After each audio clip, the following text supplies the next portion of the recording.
2 రోజుల కిందట కోటగల్ క్రాస్ దగ్గర ఉదయం తెల్లవారుజామున 6:40 సమయంలో ఒక మినీ బస్ తో ఆటోని ఢీకొనడంతో ఇద్దరికి అక్కడక్కడే మరణించడం జరిగింది. అదే విధంగా మిగతా వాళ్ళకి కూడా గాయాలు తగలడం జరిగింది. కాబట్టి ఇలాంటి ప్రమాదాలు ఎవరికి కూడా రాకూడదు, ఏ ఇబ్బందులు కూడా ఎవరికి ఉండకూడదు. ఎందుకంటే తెల్లవారుజామున లేచి వాళ్ళు కూడా పొద్దున్నే పనికి పోయి ఏదో కూలీ చేసుకొని వస్తేనే డబ్బులు సంపాదించుకునే కుటుంబాలు ఉంటాయి. కాబట్టి పొద్దున పూట కూడా ఇలా ఎవరికి జరిగినా అది దురదృష్టకరమని భావిస్తూ మా వంతు సాయం కింద మాజీ ఎమ్మెల్యే గారు సాయిప్రసాద్ రెడ్డి గారు కుటుంబానికి ఒక 20,000 ఆర్థిక సాయం చేయడం జరిగింది.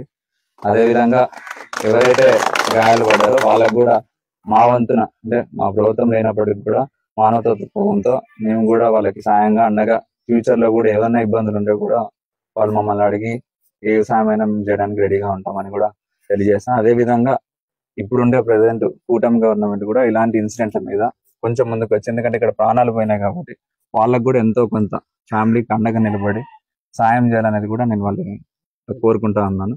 ఈ అవకాశం కల్పించిన అందరికీ ధన్యవాదాలు.